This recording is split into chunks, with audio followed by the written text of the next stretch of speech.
Hello. Oh, can you hear me Hey now? Lee, can you hear me? I can now. Yeah, that last call was like super staticky. I ain't know what was going on. Oh no, that's all right, man. How are you doing? Oh, pretty good. Right on. What are you up to tonight? Uh, Doing some stuff around the house and working on a few things. But I just saw your text a few minutes ago. So Yeah, I said, yeah. I'm sorry, man. I didn't see your text before, and I guess it's probably because I didn't have your number saved, and I thought it was probably either about my phone bill or something like that, and just overlooked it. You know what I'm saying? right, But yeah, yeah. man. I'm glad you're calling me. So what's up, man? Like, what's been going on? How long have you been a part of the church? Well, actually, man, I probably was there about the same length of time you were there, or maybe a little bit before, cause it's like Really? technically I'm still a member, right? But I say technically Uh huh. because I haven't been going as much because I've been studying the Bible on my own. So to put it in perspective, let me see. This is March 9th, right? So Uh huh. maybe like January, mid to late January of this year, something happened at Zion where I was like studying the Bible, not in the main group with everybody else, but just having like a study on a certain subject, for myself and with a few other people. And basically, because that happened like two Sabbaths in a row, next thing I know, the deacon is pulling me in another room and we having a meeting with other people involved when I thought it was just gonna be me and him. And he basically gave me an ultimatum, like I've done something wrong because I'm studying on my own. So at that point, it's like, hold on. I could see if I came up in the church with a Quran or something, right? Or with some type of Buddhist book, Right. but I should be able to study the Bible Right. at any church. You know what I mean?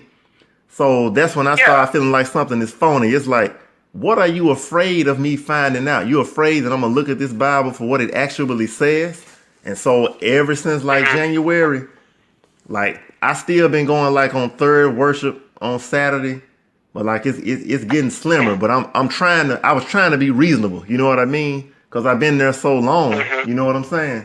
After all these years, I figure I would at Yeah. least try to look at it objectively. As opposed to making a hasty decision. But the way he treated me that night, man, I was about to say, you know what? See you. I'm out of here. Just forget it. Right? Yeah.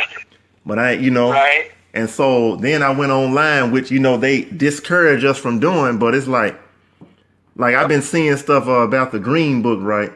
And I saw Uh huh. there's a 1993 version of the book online, and I know people got Yeah. Photoshop skills, but it's very hard for an American to Photoshop that English right Mhm. next to the actual Korean like that. You know what I mean? Like if you get Right. somebody Korean to read Yeah. it, I'm sure that's what it's gonna say. So when I saw Right. about the end of the world prophecy in 40 years and stuff, and then I look in my green book and those paragraphs have been taken out, I'm like, man, come on. Yeah. See, so now I see why people don't want me to Yeah. study. And then I saw that video about the Today Show. That's the one I emailed you about. And I saw a couple of your Right. comments, but the one that got my attention is where you explained a little bit about what you had gone through and how you had been a deacon Uh and huh. everything. So I was wanting to Mhm. contact you, to see what you Yeah. experienced, to see if it was similar to what I experienced, or am I just in the twilight zone here?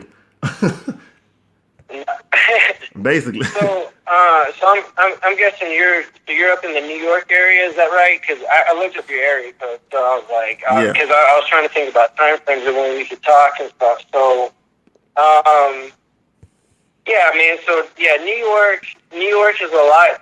It's very similar to Denver, but it's also very different. So here's some weird stuff about the relationship between the pastor in Denver and Pastor Daniel Lee. The two of them, Pastor Daniel Park, the one in Denver, he was the messenger to Daniel Lee, and so that's his fruit.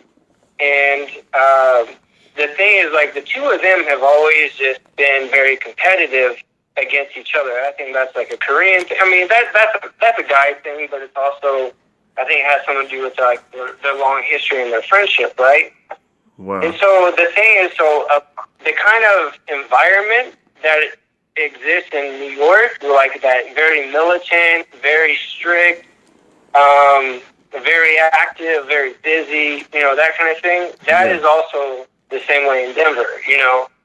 And anytime New York would be doing something, Denver's trying to do the same thing, or if Denver did something first, New York's doing it next, and that's the way it was. And so it seemed like,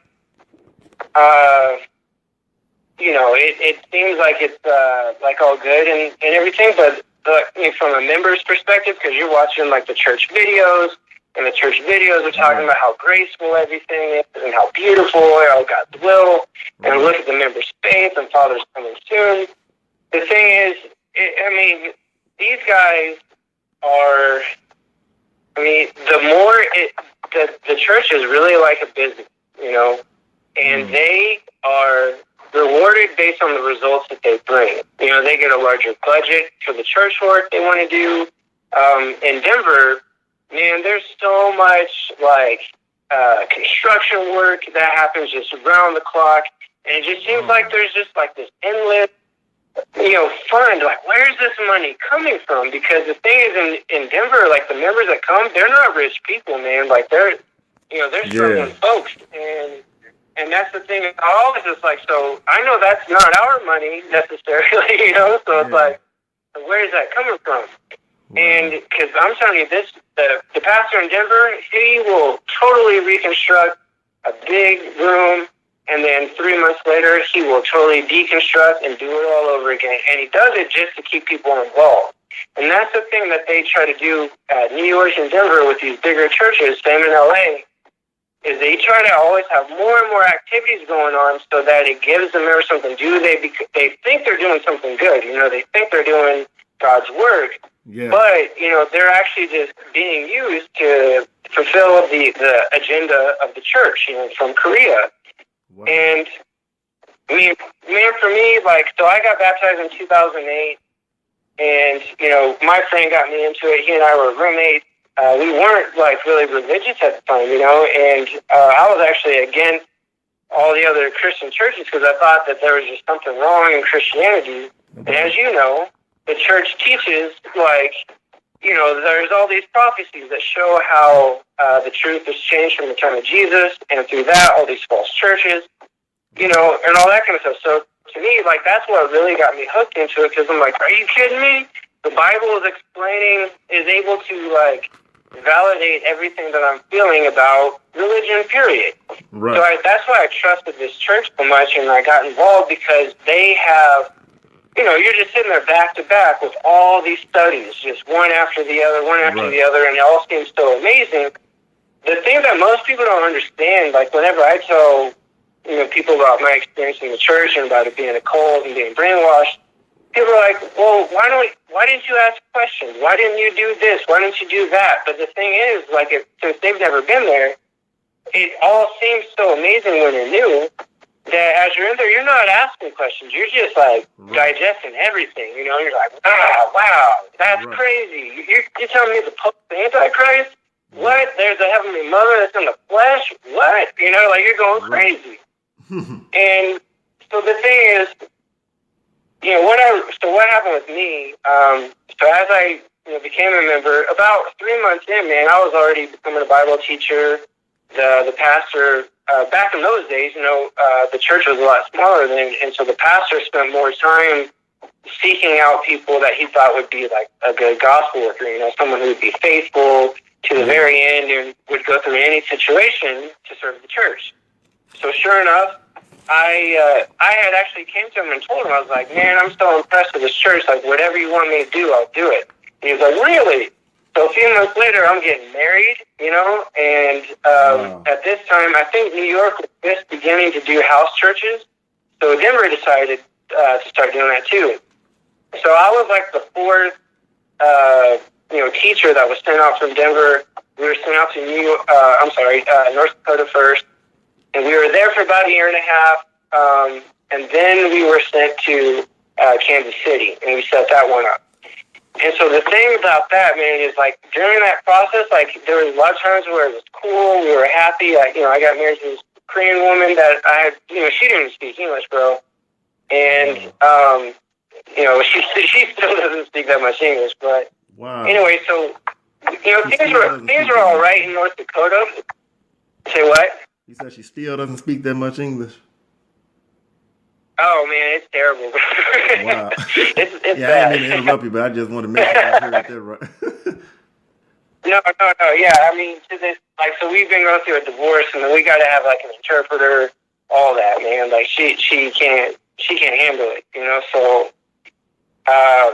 yeah, I mean, she basically works with the pastor's wife, the Quantaine, and like the two of them would just be in the kitchen all the time, So, anyway, everything was cool because like back then, they were teaching us about 2012. And I'm pretty sure, I mean, you're familiar with that prophecy at least, like in New York. I'm sure people at least like talked about it. Yeah, I heard about it a little bit. Like they can, it was almost like it was kind of underground. Like I heard about it, but it wasn't. Oh yeah. It'd be like told personally to me sometime, or like, you know what I mean, like in a private study or something. Yeah, exactly. I mean, that's exactly. Whenever we would get into like the nitty gritty, it would be like when all the other like core members have left, and it's like just the teachers and the pastor, and then he starts going into all this crazy stuff and calculating everything, because it had to do with the 7 feasts of 3 times, and basically, the way that they would add it up is that, they say that the feasts have to be fulfilled, nowadays. So they're saying that, the Day of Atonement was fulfilled in 1844, and if you look at, are you already familiar with how they calculated it and stuff? Because like I won't go into it if you already know it. Yeah, I'm somewhat familiar. I've heard it once or twice. But again, it's kind of like somebody would mention it and go through it, and then like people telling me to prepare for the end of the world, World War III coming and stuff. But then like when 2013 came, then we started getting teachings on how Father never taught a date. So I'm like, well, okay, if Father never taught a date, then why I got people telling me about a date? You know what I mean? So. Right. Yeah. Exactly, man. Because the thing is, all the books that where Anton Home talks about a date, those have not been translated to English. So there's a book. I don't know if Daniel Lee ever used this book, but it's based off the prophecy in Matthew 25, and it's like the bridegroom is coming, and all the virgins are still sleeping. And in that book, he's talking about 2012. He's talking about 1988. He's talking about all these prophetic years. And so the thing that happened, and that's the thing. Like, here's the deal. Like, maybe the church never ever wanted to pinpoint a specific date, but the thing is, because they taught these prophecies, that's what happens. Because when the members understand a little bit differently, because those pastors, they might not say it directly, but they will lead you. They give you the hint of what they're talking about. So it's like if you understand what I'm saying, then you get it. And that's so. Whenever I was new, every teacher had that understanding about 2012, but they were also saying that it actually might, for the sake of the elect, the days will be cut short. So the thing that they were actually teaching is that there's no way that this world will go beyond 2012.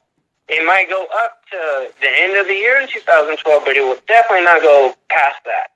But Father said maybe because the last days will be so tough, for the sake of the elect who can't endure, for their sake, he's going to come back even earlier. So that's why whenever I joined, that's why I was like, all right, yeah, send me out to a house church. Let me marry a woman that doesn't speak English. I don't care, man. This world's going to be done soon.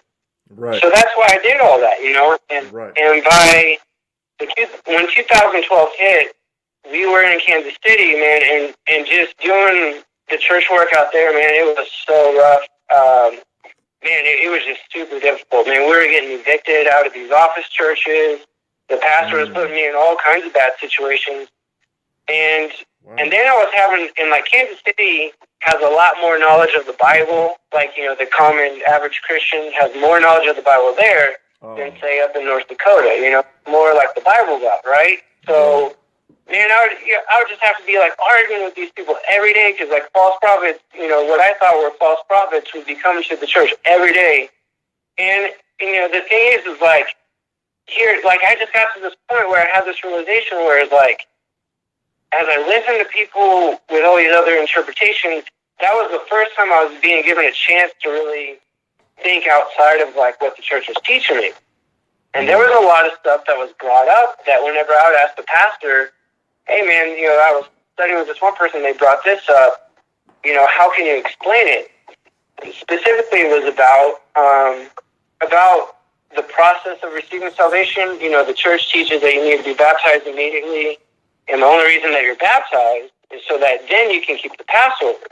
Right. But the thing is if you look in the New Testament, if you look at the early church, those guys, like, look at the story in Acts chapter 8 about Philip, when it explains about how once he heard the message and he was baptized right away, there's no record of him keeping Passover right after that, And there's like all of the early churches shows about baptism, but it never shows that the reason you need to be baptized is so that you can keep the Passover. And the Passover teaching is huge for the Church of God, for the World Mission Society Church of God. Yeah. Because they use the you have to accept the Passover in order to accept the Heavenly Mother.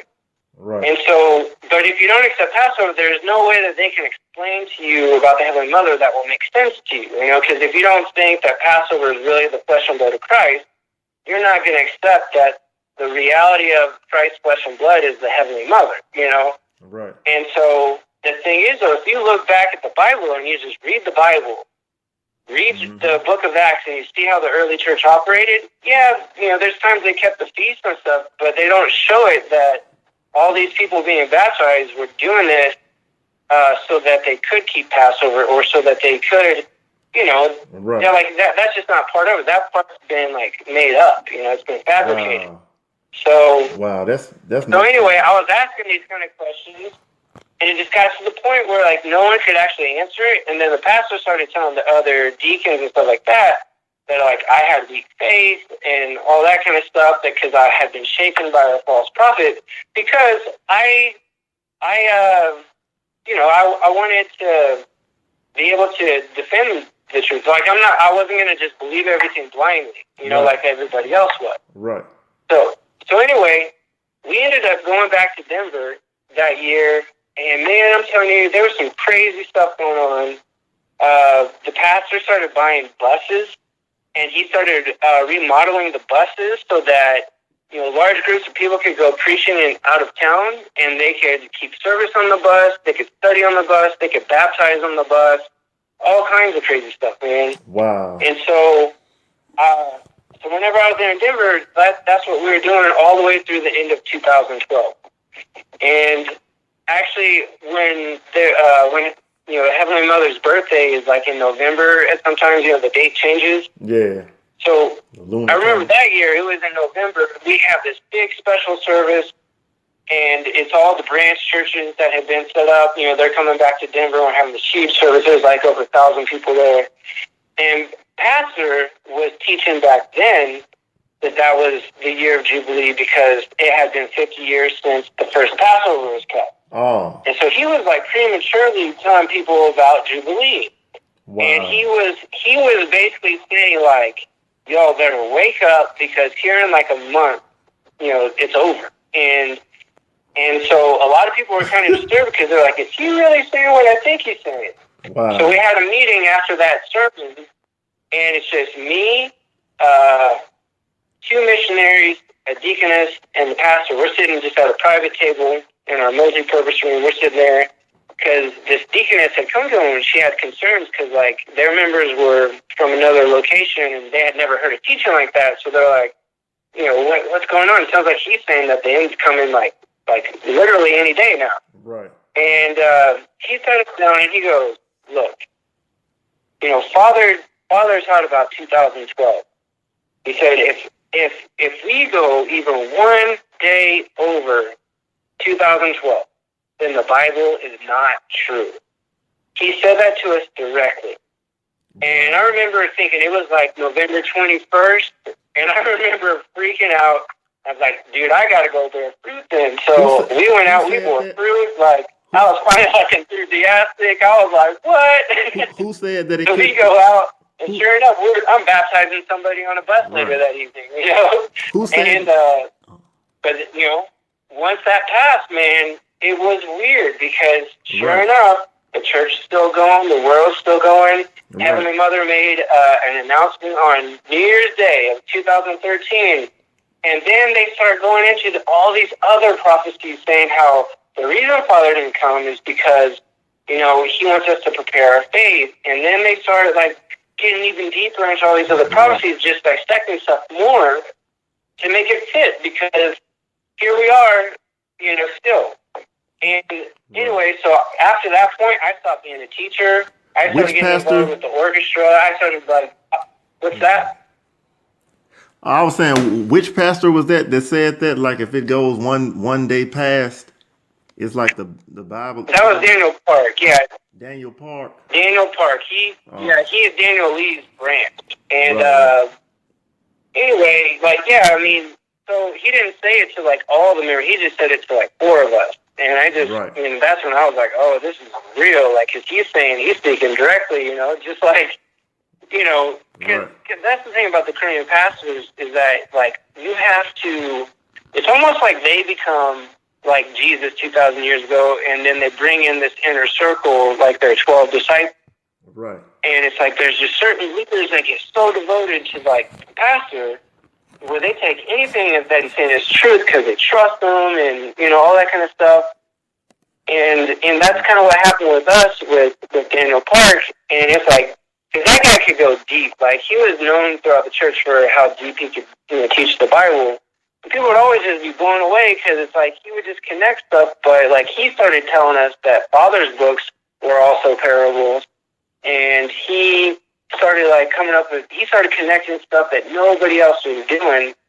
And so he was getting a lot of attention. People started coming from assembly, and they were, like, kind of investigating. And, of course, they would say nice things to us in front of, you know, like, because Korean culture is all about saving face, you know, like, it's all about, you can't ridicule somebody in front of everyone else because, like, they'll never recover from the shame. Right. So they always just say something really nice publicly, but then they'll go to, like, some room and they'll, you know, start ripping his ass, you know what I'm saying? So, and that's what was going on, is, like, the church was concerned that he was teaching stuff that really wasn't in accordance with the rest of the church.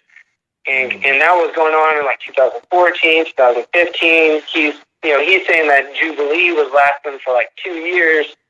And, you know, people are, like, selling their cars. They're selling all kinds of stuff, giving all their money to the church, because he kept emphasizing how the year of Jubilee was all about setting the prisoners free and going back to our hometown. Wow. And, man, you know, and so that's why I stuck it out. I stuck it out just to see how they were going to handle everything. And so instead of being a teacher, I was just involved in other things, but I was just kind of watching. And finally, after 2015, man, like, you know, there was all this stuff about Jubilee, and, you know, so I had moments where I'd be really inspired and I'm doing my best. Right. But then, you know, after a while, I just realized it's the same old BS, man, because after a while, things didn't happen the way they said that they're leading you to believe. Right. And, you know, here you are, you're standing there till like 2 a.m. every night, you're just exhausting yourself, you know, you're, you know, getting fired from jobs, all kinds of stuff, because you're thinking none of that stuff matters. You know, physical things don't matter, and what matters is the kingdom of heaven. And, you know, I want to be ready. I want to show myself as a wise and faithful servant and all kinds of stuff. And anyway, man, like by the end of 2015, I just one day came, you know, and I was just like, I can't do this anymore, man. I've been unhappy for years, and I had just seen how, you know, they mistreated me. The less I got involved, the less important I was to them. They didn't even call me when I stopped going, bro. I was a deacon, and I'd gone every day for 7.5 years, and then one day I just stopped going, and no one even called. They didn't even they didn't reach out to me until about 10 months afterwards, once I started speaking out against them. Wow. And the pastor had called me to say he wanted to check in on me, see how we're doing, because we've known each other so long, we're good friends. but if I didn't take down my comments from the internet, he was going to sue me. Oh, wow. Well, they must not know how Yeah, America works. so You got free speech over here. yeah, that's what I'm saying. I've seen him do so many shady deals and just threaten people by just using those words, and that he'll sue them. You know, because a lot of the people that come to the church, you know, the vast majority of the church, it's not educated people. It's not older people that have a lot of life experience. You know, it's younger people that may have like high school education. And so they get there and they hear that this guy who seems so smart, you know, because he's teaching the Bible and he seems to understand it so well, it seems like this guy's a genius. So if he's threatening to sue me, he probably can, you know, and people get scared. And that's the thing is like, they can't do that. You know, they can't do it, you know, because we're a free country, you know, we can tell people the truth. And but that's exactly, you know, and now after being out, I mean, I saw it while I was in, like, the last 2 years. I could see how they were really controlling people and really seeing how, you know, just this, you know, as the church kept growing and there's more people, there was less love being given, you know, by the teachers, because they didn't have time to learn all that and how to be soft and not, you know, they're just trying to manage all the people that are coming in. And so I would hear people be so rude and just really just saying ignorant stuff to, like, their members and their groups and stuff like that. And I would just sit back and observe all that and just like, man, I wish these people could see themselves right now. And it just made me ashamed, because I probably had been like that too at some point whenever I was a leader, you know. Yeah. And but I just see that all the time where, you know, they use all this talk about this love, you know, mother's love and all this kind of stuff. But the thing is, nobody knows what it is, because, you know, no one's even met her. You know, most members have not met her. Right. And the thing that's crazy, like, have you ever been to Korea, bro? Yeah, I've been one time. All right, so when you went, to me, I've only been twice. And the first time I went, it was with a large group. You know, I didn't know what to expect. I just knew that going over there, I'm not supposed to expect miracles and all that kind of stuff. You know, everyone's telling me all that. Right. But what's weird is, like, you get over there, and you barely spend any time with her, you know? And if you do, you don't know what she's saying. And when they translate it, it's like, I don't even understand what they said in English, because it just doesn't seem to make much sense, you know? Like, it just doesn't seem rational what she's talking about. And then you might, you know, get to go ask for a blessing or, you know, go get a second to talk to her real quick, but she knows nothing about you. You know what I'm saying? Like, she's got to look through name tag to figure out who's my son here, you know? And, like, if this is God, why do I have to wear a name tag? You know, why is it, like, so I went on a second time, and it was just for house church leaders. There was, like, 77 of us. They have a video about it. I don't know if you've seen it. But, yeah, I think I heard. Anyway, it's just, there's a lot of people from, there's a lot of people from the New York church that were up there, so I met a lot of people. I met John Paul, Juan, JP, and John Powers, and, like, all those guys, like, they were all there. But, so on that trip, with it being a smaller group, we got to spend some more time. But honestly, bro, like, one thing that I always had a hard time with, as being a gospel worker, is, like, I always had a hard time preaching to people. I had a hard time, like, going up and just approaching strangers and talking to them about what they believe in and telling them that it's wrong and that they need to come with me to the church right now. You know what I mean? Right. And when I got to Korea, you know, I'm a house church leader, and that was one of my biggest embarrassments, was that I'm a house church leader and I have a hard time. Like, I don't have much courage to approach strangers. I get there, and I'm getting a chance to sit down with Mother, and the first thing that she starts saying is how she's been hearing stories about me, about what an excellent preacher I am, and I'm so courageous, and saying all this stuff, and I'm like, and they're like, what? Like, who's told you that? Because that's a lie, you know what I mean? Like, that's the complete opposite, you know? And I was sitting there like, seriously, bro, I was like, that really bothered me so bad, because it's like, look, I'm supposed to be praying to you. You know exactly what's going on, and that is not what's happening. I'm not, like, doing well. Like, I'm struggling here, and I'm needing some help. Like, why? Like, she didn't know anything about it. She just saying these, like, very general comments, you know, and people don't question it. But for me, like, that just bothered me, man. And because I was like, she doesn't know anything about me. They have to put what church I'm from, what my title is, my name, and then she's saying some stuff about me that's not even true. And even while we were there, on the very last day, she's like, people were being privately called. You know, we were at the head office, and we were being privately called to her floor, like where her office is at. And we were with Missionary Ellen, and we got pulled into this little conference room, and Mother just, like, randomly came in there, and she was, like, giving us cash to help us out.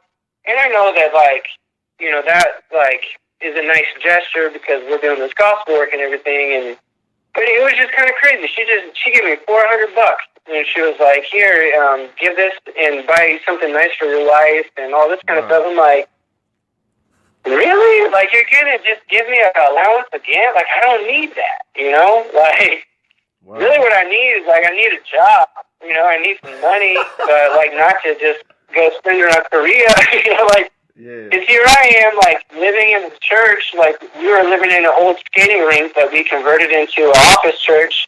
You know, we got these weird-ass showers and just weird stuff, you know? Like, we got an oven in there with no ventilation. You know, we're getting complaints and stuff. They're kicking us out. That's like, really, I could use that. $400 isn't going to cover the bills for all the fines that we got, you know? Like, but yet that's all in my name, you know, because that's how the pastor said it. They put things in the Americans' names. They put all the Americans out front when there's any kind of bad press. Right. But it's all the Koreans who are just doing the, you know, they're controlling the whole thing. Right. And, you know, so I kind of had always felt that, but, like, once I got out, now I can see with clear eyes, like, just, I started looking more into cults and about brainwashing and all that kind of stuff. And I watch documentaries all the time on it. And there's no doubt. I mean, that's exactly what they do. They laugh about brainwashing because they think, they try to tell members that brainwashing is just, like, locking somebody in a room and making them watch a video for 12 hours and listen to weird, like, torture. But the thing with brainwashing is, it's like groupthink. You know, groupthink is when the entire group of people are all agreeing on something, and that influences the one individual who doesn't. And then there's not this freedom to be able to think freely, you know? Right. And so that's the thing. The church doesn't allow you to get on the internet. You can't have social media. You can't read other pastors' books, you know, from the Baptist denomination or whatever. Wow. You know, you can't consult other people's opinions. You're not allowed to do that, because if you do that, you have no faith. You're an evil spirit. You're all these bad things. So people are afraid to not think. And that's the thing. The thing that's happening to you, with you reading the Bible on your own, and they have a problem with that, it's like, what does Father's book say? What does the Bible say? It says that we need to study the Bible diligently. Right. And yet the fact that I'm actually reading the Bible and not some other book that tells me what the Bible means, right, you know, that you have a problem. I mean, that right there shows that they don't even really believe in the Bible. Because one time, I've been reading this one book about how to respond to cults, and it just explains how cults exist. The reason why they're successful is that they're able to take this thing that, you know, most people care about, and that's what lures them in. So in their case, they use the fact they always go on and on about how they only believe in the Bible, only the Bible, only the Bible, it's in the Bible. That's where all the proof is coming from, right? But the thing is that nobody actually reads the Bible. Everything that they're teaching, that means if you're going out preaching to somebody out on the street, and you're trying to tell them real quick about Second Coming Christ or Heavenly Mother, and they're saying it's all in the Bible, they learned how to show all that from somewhere else, you know, the Green Book. Right. And for the Mormons, they have the Book of Mormon. And for Jehovah's Witness, they have their own Bible. Right. And so that's the thing, is that they have this illusion that everything's coming from the Bible because they're using that. That's like their magic trick, you know. Yeah. All these verses have already been planned out. They've been premeditated, and it's all been written in this other book. And then from there, they're letting people, you know, go out and they just tell people, oh, yeah, it's in the Bible. Look at this. And, you know, because they talk about mated verses, because a lot of people are like, oh, you jump around, or you're just stealing parts, and you're twisting the scriptures.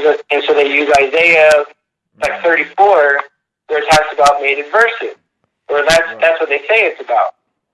But if you even look at that verse is not even talking about Bible verses. If you read Isaiah 34, it's talking about this prophecy about animals. And when it says, look in the scroll of the Lord and read, not one of these will be missing, not one will lack its mate. Wow. The church focuses just on that verse, and they say, what's the scroll of the Lord? That's got to be the Bible, right? Mm. And not one of these will be missing. What's it talking about? It's talking about Bible verses. Well, think about this.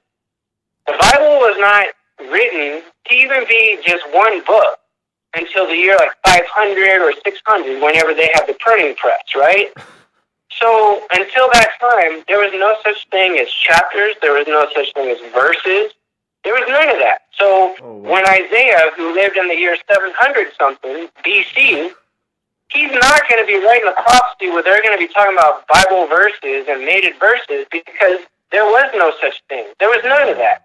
That prophecy is talking about how all these scattered animals, after this time of devastation, not one of them will be missing, not one will lack its mate. Wow. It's the Lord who has spoken this word. It's His Spirit that will bring them all back together. It's talking about a time of restoring, you know, like animals. That's what if you read it in Spanish, it doesn't even say mate. It talks about animales, animals. It doesn't even, so that's why, like, I used to study with people in Spanish, and they would have such a hard time understanding that verse, because it was like, how are you, what does this have to do with the Bible? It's talking about animals. And so that's the thing. The whole church will justify. Yeah, dude. They justify every single Bible study. The fact that they go from Old Testament to New Testament, they'll go to Genesis to Revelation, jumping back and forth. They say it's okay because these are mated verses, brother, and all that kind of stuff. And the only reason why they even know that term is because Anton Hung is the one who talked about it. You know what I mean? Like, that's not a Bible teaching. That's an Anton Hung teaching, a Korean man teaching who compiled all these verses, and he did it based on a verse that's not even talking about native Bible verses. And so he wrote that book, and the entire church is trying to teach what he wrote, which is not Bible-based. It's Green Book-based.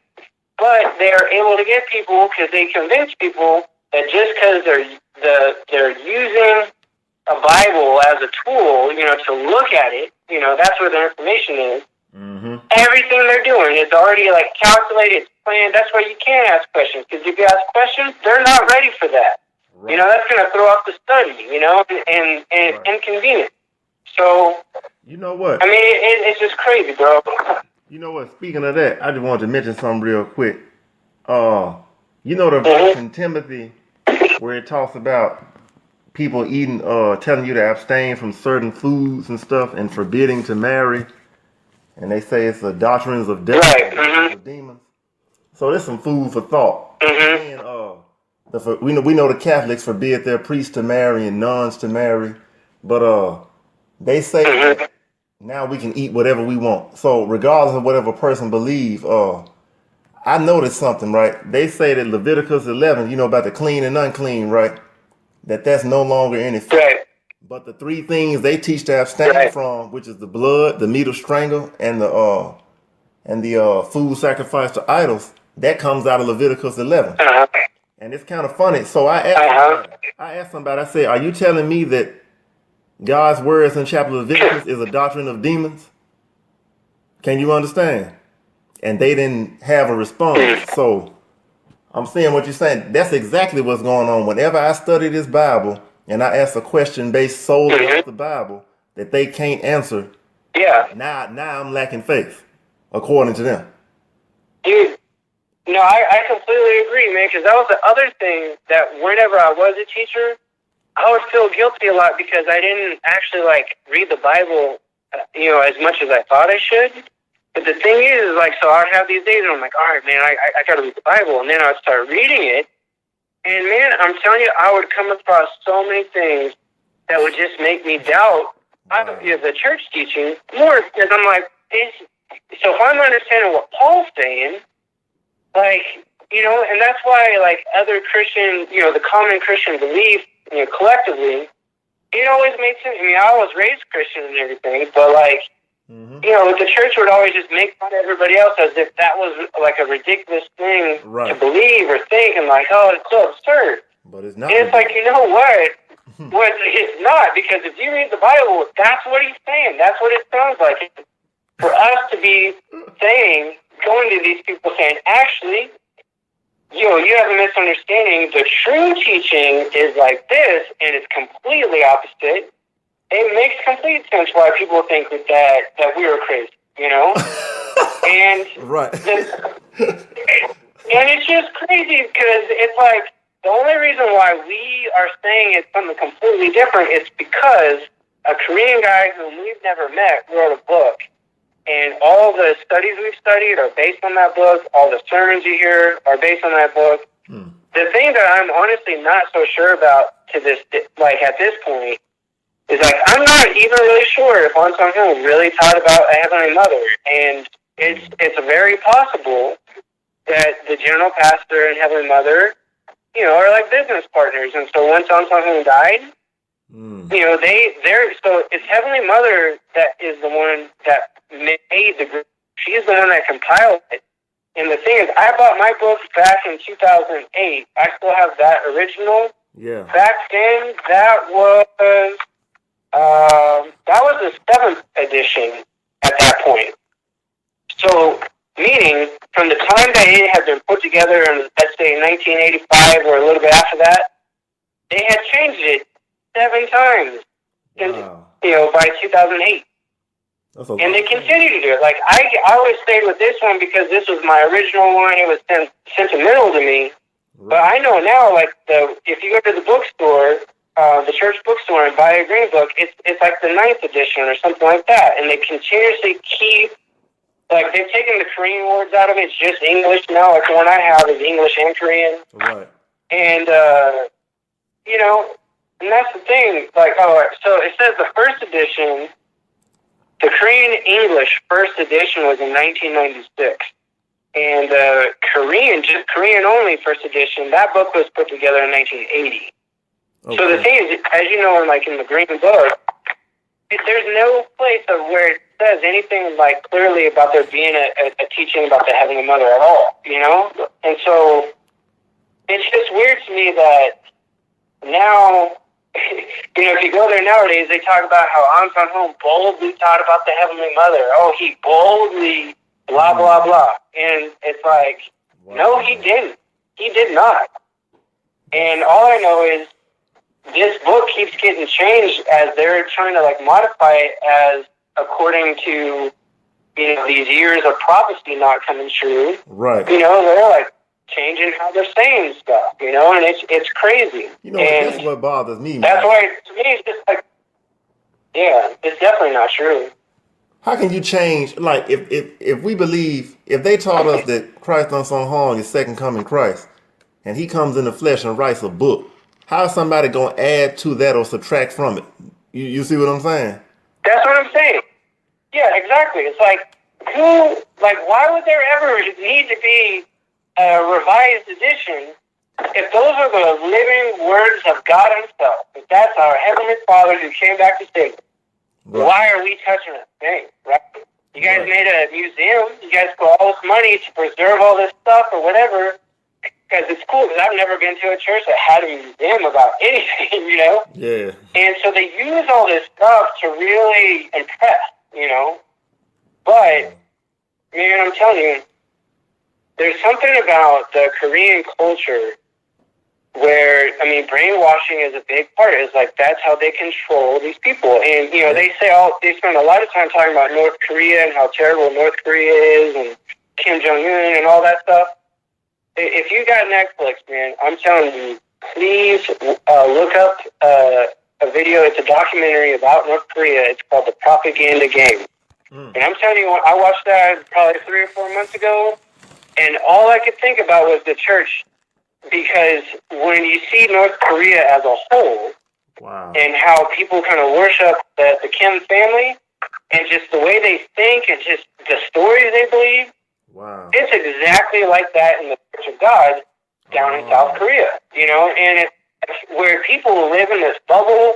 They're led to believe that the rest of the world is, thinks and feels the same things that they do about the Kims, as if everyone thinks all these things are happening great. But the thing is, nobody knows what's going on. Nobody cares. No one's even heard of the Church of God. Like, it is a very small time operation in comparison to all these other groups. And but they go around making you think, this year, such and such thing happened over here in the UK. Look at this city official who said good things about Heavenly Mother. And they tell you that that's a major Bible prophecy being fulfilled about kings of the earth praising Jerusalem. You're like, but like now you're looking at like nobody knows who that motherfucker is. Like, nobody knows. Like, that's not a big deal at all, You know what? I looked up that award, man, that Queen's Award and stuff, because people kept bringing that up on YouTube, and it's like, man, last year, it was like 200 organizations that won that award last year alone, and the year before that, it was. That's what I'm saying, man. Like, they make it sound like that if there's any kind of recognition at all for the church from the public, they act like. They present it in such a way as if you're led to believe that nobody else in the world has gotten what we just received. Like, this is major. The thing is that, like, all right, so New York's received a lot of, like, the Presidential Service Award or something like that. Denver also received it too. And I remember we only got those awards because we wrote letters to Washington, D.C., or to the local government asking them to, like, please recognize us, please. And we would have to come up. The thing about Denver, man, Denver didn't even start doing any community service until about 2011. And that's what always pissed me off, man, because they make the church makes great videos. They're able to make it look like this is one crazy group of people that just has so much energy and they have so much love, and it's all because of the Heavenly Mother. The thing is, it's all up. That's what I'm talking about with the propaganda, man. They use that it's all about the video. It's all about that. That's another thing about going to Korea. I forgot to mention that. That was the other thing I did not expect the first time I went. Is not only did she not know anything about me, but all I found that we were doing with all our time is we're going from place to place just taking these pictures. And they're all staged. And they're all like, this isn't something that's naturally happening. Because like when you see the pictures around the church or the church videos, it makes it seem like when you go out, you just get to hang out with Mother the whole time and have this one-on-one, and you get to bond, and you're just getting taught by God and all this stuff. Man, that barely happens. She shows up when it's photo time. And you're taking this quick picture, and then you're off to the next place. And they use that just so that they can use it in Korea because they have so much bad publicity in Korea. So they use us as Americans and people from the rest of the world. They're using that to say, look at all these people coming here to see our church, and we're not bad. We don't even know what we're doing. Like, we don't. I had never even heard of the We Love You Foundation until I went to Korea for the first time. So I'm like, what the hell is the We Love You Foundation? And they were like, we'll tell you later. And I remember I was hanging out with one of the brothers from New York. His name was like Ramon, I believe. And he and I were real cool with each other, and he was telling me what he knew about it. But it was just like, but even back then, it was like, we're going to all these places. And we're being used by God because we're taking photos at all these, landmark places in Korea. And when Mother gives the final message of salvation, she's going to use these pictures and send them all over the world. And so that's why we're so blessed. And it's like, nah, that's not happening. Nah. But and so that's the thing, man. Is so with like I noticed. New York is definitely big on talking about We Love You and doing all the disaster relief and community service. That's definitely how they keep their image good over there in the Northeast. And Denver is like that. Denver tries to use their orchestra, and they do community service too. But the thing is, like, every single person at the church hates doing that kind of work. Like, they could not care at all. Like, they only put it on because they want to get the media involved, because they're hoping that there's going to be like this mass baptism or something like that. Because they'll only do those activities when it's around the time of a feast or something like that, and they just use it because they're trying to like publicize. And they don't actually care about the work that they're doing. They don't care about nature. They don't care about, some river or whatever. Right. Man, there was Hurricane Sandy. We had a coat drive in Denver for that. We raised like 1,300 coats. We had this concert, and we never even sent those jackets to you guys. Oh. We didn't even give them to the people who needed them, bro. They stayed in Denver for a long time. Some members started taking them. I think they ended up donating somewhere local just to get rid of them, because they didn't actually want to go through the process of giving them to the people who needed it. They're like, oh, it's going to be too hard. Wow. So they did some, say that again, disaster relief for Hurricane Sandy, and they didn't even send the stuff they was raising supposedly getting for people. Wow. Yeah. So what we had this coat drive in concert. So everybody could get into the concert if they donated coats or things for the hurricane victims. And this was actually at the end of 2012. So that was the other thing. We put on. There happens to be this disaster. Pastor's like, oh, this is a sign. Look, Father's so close. Look at this terrible disaster over in the Northeast. We need to do something. So he puts on this concert at this coat drive, and it's just a way to bring a lot of people from the community who actually cared about the disaster. Right. It brought them to the church, and the hope, like they had this long video prepared, like this whole thing where they were going to try to lead the entire audience to baptism through the UCC space video.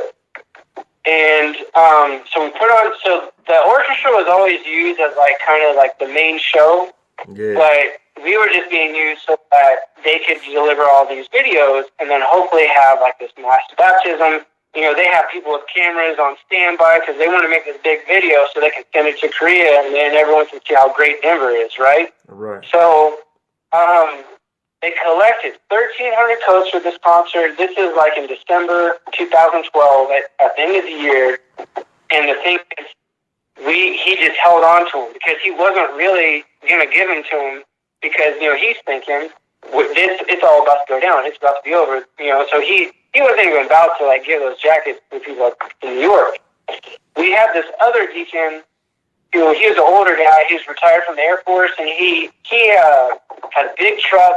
He had a huge trailer, like a huge container where he could fit everything in there. And he offered to drive from Denver to New York to deliver them himself, because he cared. Wow. But the pastor was like, no, and he kept like delaying and delaying. Wow. Next thing you know, it turns into a couple months. We got all these coats. Then we're like as he's doing new construction projects, we're having to just move 1,300 jackets all around the church building and just trying to hide them and keep them in storage somewhere. Man. And then eventually, yeah, bro. And then like, I think Day of Atonement was rolling around in 2013. So now we're talking like 10 months later. They clean the church as a way to prepare for the Day of Atonement, right? Right. So when that day comes, then it's a free-for-all with like jackets, extra materials, whatever. So then all the members are like scavenging through all these donated items. They didn't take everything, and so I think whatever was left over later then was just given to somewhere local in Denver. So it never went to anybody who needed it in New York, man. That's foul, man. That's wrong. That pissed me off so bad. Right. I agree, man. Now that's pretty bad. I mean, anybody, a church, any non-profit organization that operates like that, I mean, that's garbage. You know what I mean? So they really. That's the more we started doing events, because so later I was in the orchestra, right? And So what they started after 2012, that's when the Denver church started trying to become more like New York and using more of the talent, musical talent, to do things to draw attention.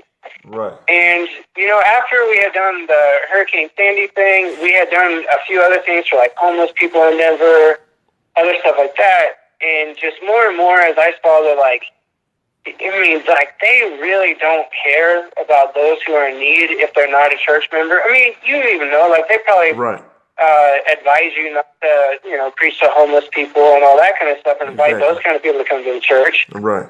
And so that's when they would put on these things, these community events, just to draw the attention for, like, important public figures. Mm-hmm. But they never cared about the cause, and, like, that drove me crazy, man, because it was like, that's the only reason why I wanted to do it. Like, we're actually going to do something good instead of teaching some controversial Bible teaching. We're actually just going to help people get through the day, the real stuff, real struggle. But anyway, I mean, just after a while, man, like, it would just make me so furious because, like, they don't care about anybody at all, and they're just using people, man. They teach about tithe from the Old Testament and the use Hebrews just so that people think that it's a matter of their salvation. And so people feel like I have to tithe. Right. I have to give 10% of my income to this church because as a way of showing that I believe in the Passover and the Mother. And, like, I have to do that because if I don't, I won't get to heaven, even though I did everything else. Like, the Bible never ever teaches that there's, like, the step program to salvation. You know what I'm saying? The Bible explains about believing in Christ, confessing your sins, everything like that, but, like, they teach it like this. Hey, bro, the world's about to end because of World War III. You need the seal of God, right? Right. You know what the seal of God is? Check this out. It's the Passover. Oh, but check this out. There's a reality to the Passover. What's the real reality of the Passover? That's the Heavenly Mother. She's the real seal of God. So if you believe in the Heavenly Mother, you can be sealed. You're saved. Mm-hmm. But you need to keep the Passover, and then you need to be baptized. You need to be baptized. So you do all that. You're like, all right, that seems like a lot in one day, but okay, you do it. And then they're like, but you also need to keep Sabbath. Then you need to keep third day. Then you need to keep all the feasts. Then you need to keep every preaching meeting. Then you need to do all this other stuff. And that's how they just keep you in. Right. Because at the end of the day, all that money is being spent out to Korea. And yeah, I'm sure some of it, just like any business, they set aside some of it for all the churches. Right. But they also set aside some income for themselves. And, it's like we hear all these stories that apparently mother goes to bed at 2 a.m. and gets up at 5 every day. It's like, that is not humanly possible. They're like, well, it's God. Then that means she's performing miracles. If she's okay with doing that, surviving 70 plus years of 3 hours of sleep, if that's the miracle she's okay with, why can't she remember her kid's name? Why can't she know anything about us then? And that's when they're like, oh, but, she's in humble form, she's in the flesh, she's hiding her glory. But it's like, honestly, to be able to live off of 3 hours of sleep every day, that's what they tell us. That is a miracle. That. And, that is not humanly possible. I work in healthcare, I work around nurses and doctors. I know that's not possible. Right. She would be hospitalized by this point. There's no way she'd be alive. Right. And whenever they try to justify it, they use miraculous reasoning as a way to explain why she can do it. Like, wait a minute. Then, if she's performing miracles, that means she's a false Christ then. Because you guys said before that, the reason she chooses not to do miracles is because the true Christ isn't supposed to do that. So they go back and forth on just these little things, but you just don't think about it while you're in there because everybody else just keeps going. So you're like, all right, I guess I got to keep going too then. Wow. Hey, so what happened while you had the divorce? Was it just because, like, it was when you started realizing things weren't right at the church when you left there, or what? Yeah, so basically what happened, so the decided to stop going. I mean, it was on a Sabbath day, and we're supposed to go to orchestra practice at like 7 a.m. I wake up and I just can't go, and I just totally just did not show up the entire day. So of course I'm getting texted by my wife, and some people from the orchestra, and like, "Are you okay? What's going on?" Because that had never happened. Right. Well, I somehow, so the thing between me and my wife, like, things were cool whenever our relationship was good whenever we were leading the house churches. Surprisingly, that part was good in my life, like, because it was just her and I working together. We had a good bond, we had a good relationship. We were away from the pastor, and it was cool. Yeah. But once we went back to Denver in 2012, the thing is like, once we weren't in charge anymore, we didn't get to work alongside each other anymore, and we were just always separated. And little by little over the years, it's just the fact that she didn't speak English, that also kind of contributed to why we just didn't talk a whole lot. And just little by little, we just kind of grew apart. So anyway, once I stopped going, we didn't see each other for like 2 days. I didn't see her the entire day. On Saturday, I think I had gone to bed before she got home. And then the next day, she probably went to work or something like that. But somehow we were like avoiding each other. So when that Monday hit, I had texted her throughout the day saying how I needed to talk to her. And that's when I decided, like, look, I'm gonna tell her what I'm feeling. I need to let her know what's up. And when I went home, I just told her, like, I don't know what's going on with me, but I don't think I'm gonna go to the church anymore, or at least for a while. And she was like, "Do you want to separate?" And I was like, "Honestly, that would probably be better." And man, I'm telling you, next morning she was gone, bro. She was living across the street from the church the very next day. Wow. And so, anyway, yeah, she just left. And so, after about 3 months of being separated, that's when I knew I definitely wasn't going to go back. It was about 3 months after leaving the church that I really started to really acknowledging or accepting or saying that group is a cult, like, cause that first 3 months, man, it was weird for me. I was in shock. Like, I didn't know what I was doing. Right. I was like, holy shit, man, I just stopped going, and you know what? That's crazy, man. It's like the fact, I'm sorry that it happened like that, by the way, bro. But it's like the fact that she left the next day. I mean, it seemed like it never was about the marriage. It was just about y'all working at the church together, basically. You know what I mean? Yeah, and that's why. Yeah, that's why when she left, like at first, it wasn't.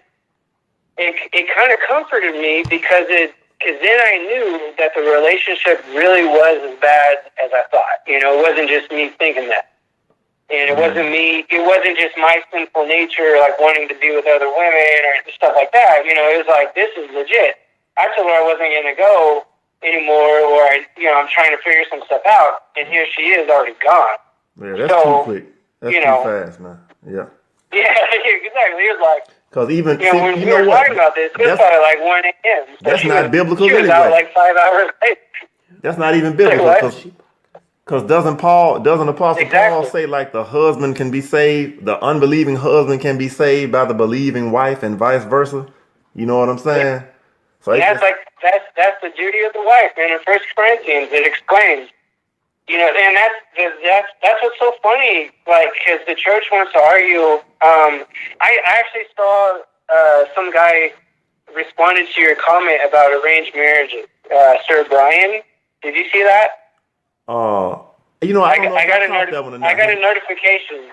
Sir Brian? Yeah, Sir Brian. Like, it's weird because I think he's like responding on Google Plus, but he's responding to stuff that we're saying from YouTube. But somehow they're like connected, so it doesn't show up if you look at YouTube, but if you look at Google Plus, it's there. I hadn't even seen any of them. And I just noticed it today, man, and he was saying something to you about arranged marriages, and he was like, really, Lee? Do you know what arranged marriage is? That's when, there's all these other countries in the world that they force their kids, blah, blah, blah, and all this kind of stuff, to get married, but that doesn't happen in the church. That never happened, and you don't know what you're talking about, and blah, blah, blah. Right. And crazy because that guy's been in the church like 15 years. His sister is in Denver, where I was at, and her and I were in North Dakota together and stuff. Like I've heard a lot about this dude from his sister, right? Yeah. And because he responded to some stuff I had said, because I had left my story on there about being in there for 7.5 years and talking about my experience, and he's trying to say, he said something stupid too. He was talking about, he was saying how, what is it? He was like, you were in 7.5 years, what does that say about your business? So he's saying as if, like, I'm stupid because I stayed in there for 7.5 years. But then right after that, he says that how he's been in the church for 12 years. So I was like, what the hell are you talking about, man? Like, either one, you're saying that I'm stupid because it took me a long time to realize the truth, but I'm right anyway because I'm not in the church anymore, but you still are. Or the thing is, or you're saying I'm smarter than you because I've realized that this church is false in 7.5 years, and if you're in it for 12 years and you still haven't realized it. You know what I mean? Right. So I got him, but anyway, I noticed he had said some stuff on a comment that you had made or whatever. But that's the thing, man. Yeah. You know what? I bet you nobody's gonna comment on my video I put up about the 3 days and 3 nights though. I don't know if you've seen that on my channel, and I don't really do a lot of videos. No, I didn't know you had a channel. Yeah, I'll check it out. I didn't know you had one. Yeah, if you just click on, what is it? If you go to one of my comments and click on the continuous lead thing, it'll probably take you. But it's a video up there called WMSCOG debate, and it's about 3 days and 3 nights. And what I'm debating is because, you know, we were taught to keep Sabbath from Saturday morning, sunrise, right? And I had even, you know, debated with people about that and, you know, proven, quote unquote, that was correct. But I started reading Matthew chapter 12, verse 40, where Christ said that a wicked generation seeks a sign, but none shall be given to it except the sign of Jonah. And the sign of Jonah is that he will be in the tomb for 3 days and 3 nights. So I'm like, the church teaches that Christ was crucified on what we would call a Friday, and he was buried on a Friday night. That's what I'm saying. I'm so glad you brought that up, man. Yeah, keep going. Because how could he? So we teach at Church of God that he had Passover on what we would call a Thursday night. Then he was crucified the next morning on Friday. He died around 3 p.m. And he was buried Friday night. Then you got Friday night and Saturday night. Then you got Saturday morning and Sunday morning, and he's up. Well, that's 2 days and 2 nights. You see what I'm saying? And Christ specifically said. Think about it. So if you watch that video. Well, think about this. You're saying he was put in the tomb Friday night, right? And then he rose Sunday morning. So from Friday night to Saturday night, that's only 24 hours. Right. Then you got Sunday morning. Think that's like 12 more hours.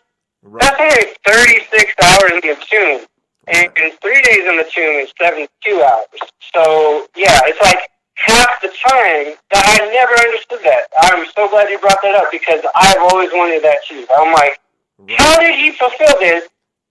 Because why is it that evening time, whenever they're getting ready for the Sabbath and all this stuff, trying to get him down and ready so that they can observe the Sabbath, why does the day begin at 6 p.m. or something like that on Friday, and yet he's coming up at the dawn on Sunday? That's only 36 hours. I mean, that's not 3 days. And it's like, nobody's gonna comment on that video. You understand that video? I'm waiting on somebody from Church of God to come tell me how you can do that math. Because but now if you keep, well, you'll see in the video, but if you keep Sabbath day from Friday evening, it could possibly be that he kept Passover on a Wednesday, and then he was crucified on Thursday, and Thursday would be the day before the Sabbath if Sabbath starts on Friday. Then he would be in the tomb Thursday night, Friday night, and Saturday night. And he'd be in the tomb Friday morning, Saturday morning, and then early Sunday morning he gets up. That's 3 days and 3 nights. Sure. And if that's correct, then that means we've been, we say the Seventh-day Adventists are wrong, the Jews are wrong. But hey, Right. If all of those people are wrong, how they keep the Sabbath, then just show me 3 days and 3 nights. And don't tell me that the Bible is Mm-hmm. sealed up either because I'm not Christ, because I got to count to 10 to pay my tithes. Yeah, I You know know. what I'm saying? Uh, So if I can count to 10 to pay my no, tithes, exactly. then I definitely can count to 3. You know what I'm saying? To see that prophecy. So, Yeah, yeah. yeah. That's exactly what they go to. If they can't answer it, if it's something like that, they can't answer it, and they always go back to the fact, well, Anselm was God, and so he taught it, so that's why we Right. know. And it's like that's not good enough, because that's not legit. That's not a fulfillment. That's not Right. They do it. the way they're teaching it. It Every doesn't time. work, and that's the thing that's in this cult book. That's a classic characteristic of a cult, is that Mm. if you if you try to argue about them with the Bible, it's a waste of time. If you try to argue with them about which interpretation is correct, it's a waste of time, because at the end of the day, when you get to a point when you bring up a question that can't be answered, they always go back to the fact, like, well, our teaching comes from God. Our teaching comes from Second Coming Christ himself. So are you God? Do you know more? They get to a point where it's like you just can't argue, you can't reason with them anymore. And that is definitely a sign of a cult, because they go around proclaiming that they have this authority to interpret the scriptures. So whatever they say is true, even if it doesn't make sense. And if you question it, then you're questioning. Then you have no faith. You're questioning the church. You're questioning Christ. You're questioning God. Right. All that kind of stuff. And so that's why it's like it's a waste of time to try to argue about interpretations. And so once I started seeing that as a member in the church, like, I mean, that's why it's, to me, it's just like, I don't want to be a teacher. If I ever leave and I try to attack them, I would think about this. It's like, I know that I can't try to argue with them about the Bible. Like, that's just like picking the wrong kind of fight with them.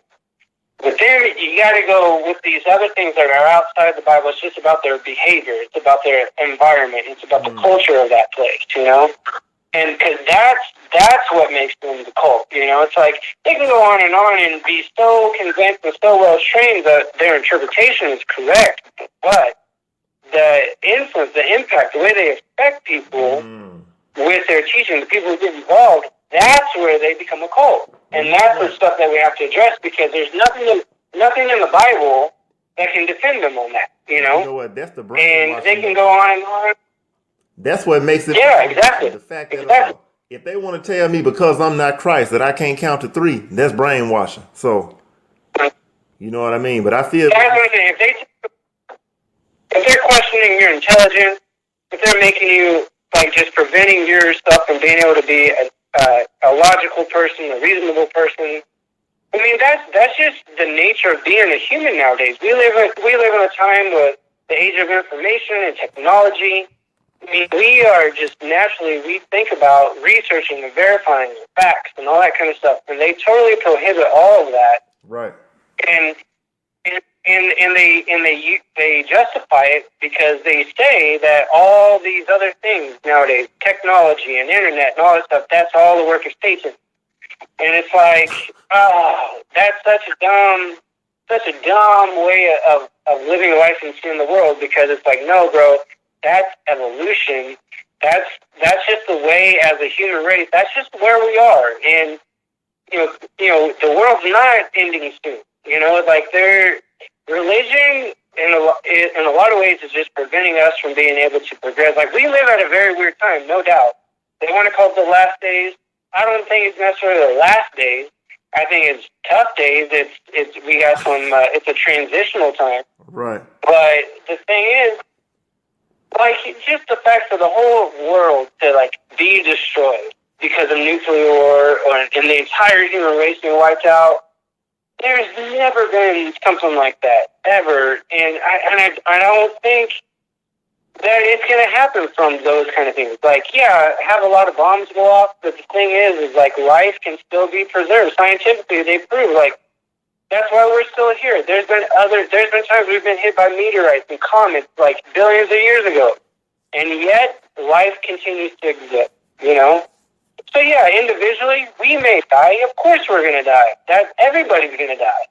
But they act like that's a problem, and they scare people who are young now, who have a long life ahead of them.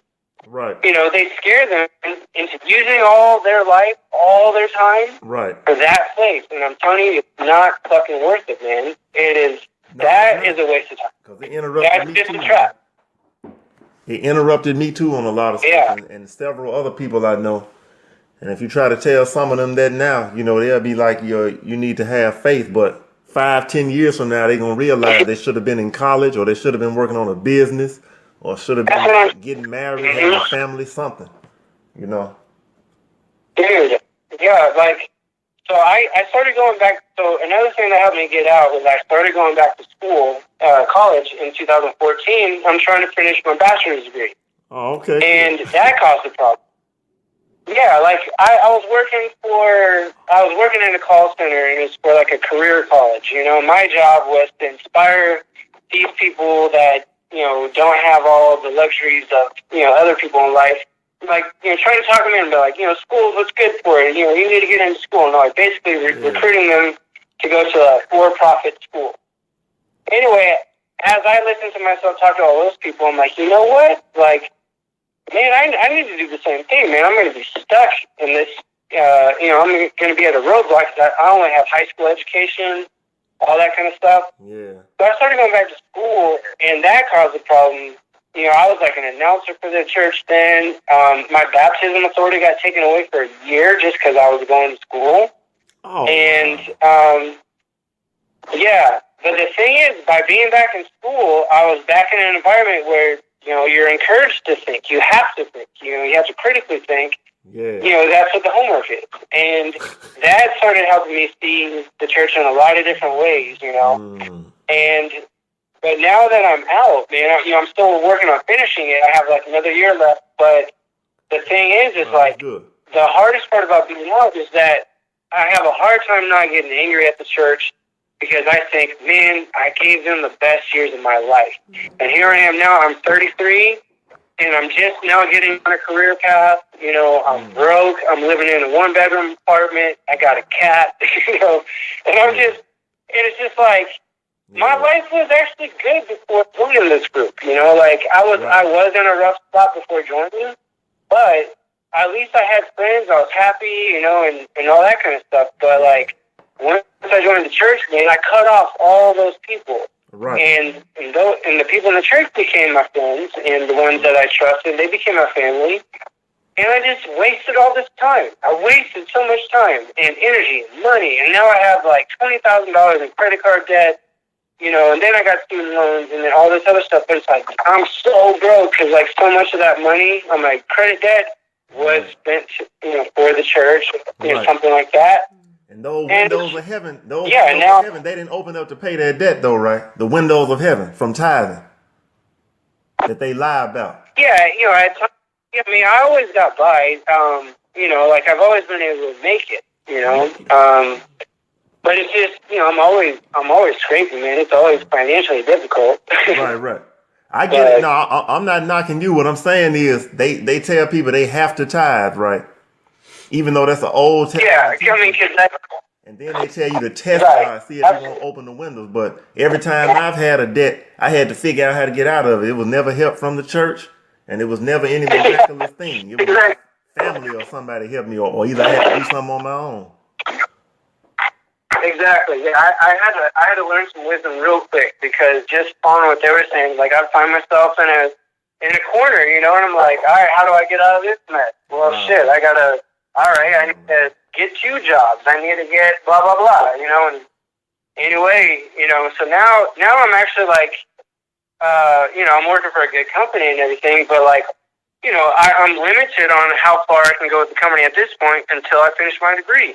Right. Whereas everybody else, you know, they finish their degrees by the time they're like 24, 23, 25, whatever. Right. But that's whenever I was setting up house churches, and I was going to Bible seminars and all that kind of stuff, you know, instead of going to school. Right. Well, man, I feel you, man, because I'm 36, and it's like, it was some stuff I wanted to go to school for. Like, they met me when I was in school, but it was like just a tech program. But I was planning to continue my education and get a degree, which I didn't get. You know what I mean? So I was making decent money, but it's only because I had a little education. Like just a technical certificate when I got baptized, and even when I was supposed to be studying for my certification or license exam, I was studying the Bible. You know what I mean? So I was fortunate to even pass that. But all I can say is, man, I appreciate you talking, and really, man, it's like I said, I'm glad you're in school. At least you're doing it now, and I hope you can finish that. And kind of catch back up to where you like to be, and I'm gonna try to do the same I appreciate thing. that, man. Yeah, I'm glad you figured it out. At least, like you say, you're 33. Hey, at least you can. But think about the people, man, who did it 12 years, 15 years. Some people, man, they'll probably spend another 5, 10 years there before they realize something. It's crazy, man. That hurts right Uh, there. I'll be honest, man, because when you said that, you made me think about myself. Like I hadn't been like a house church leader, but I went preaching. I would do cleanups. I would do activities, you know, music and stuff. You know what I mean? Everything. So, and I always, tithe faithfully to the best of my ability. And like right now, I'm going through situations, having to, deal with debt financially and stuff. And it's, and although I believe God will bless me to get through it. It would have been a lot easier had I just been, taking care of my business, taking care of myself, as opposed to, thinking the world's going to end and doing and making all these silly decisions. You know what I mean? If you think the world's going to end in time, it causes you to make stupid decisions that you ordinarily wouldn't make. So, oh yeah, absolutely. Makes you make definitely foolish decisions, just impulsive. Because you think you don't have you got this limited time, so you're just thinking, well, I got to make a quick decision right now. What do I need to do? And you're not thinking about the future at all because you think there is no future. right. And that's messed up. Yeah. Damn, man. Yeah, that's messed up. Hey, but I'm well, probably yeah. have to. Hey, it's say what? I'm gonna say, yeah. I ain't mean to cut you off. I'm probably gonna. Yeah, I ain't want to hold you much longer. I mean, we could definitely talk again. I appreciate you talking, but I ain't want to hold you too long, this evening. I know you might have something to do, so. Yeah, no problem, man. I was gonna say the same thing, man. It's really, I'm glad we got to talk. It's nice to meet you, brother. And yeah, I mean, I honestly like the way I feel. I want to, we're talking about these people that are still maybe going to be in there the next 5 or 10 years, and it's like when I think about everybody that I've ever met, it's like I want to, continuously, explain about this church until all those people get out, man, and get their lives back and do that kind of thing. And so, yeah, I mean, I'm going to continuously be making comments on their videos and all kinds of stuff. And so maybe together we can tell our story and, help those people get out, man, because that's the thing. I mean, it's not a good place. Wow, man. It's not. I hate to admit it, but it's not, man. It's really hard, but. Yeah, well, and that's the hardest part, man, is that the hardest part for me was just thinking all the time that I had spent was not what I thought it was. Just realizing that all the times I thought I was doing good and helping people, plenty of times it wasn't even about that, and that was really hard for me, man. And so I totally understand, and but yeah, I mean, let's stay in touch, man. We can help each other, and maybe help other people too. All right, cool. Yeah, we'll do that for sure. Nope, that's good. Mm-hmm.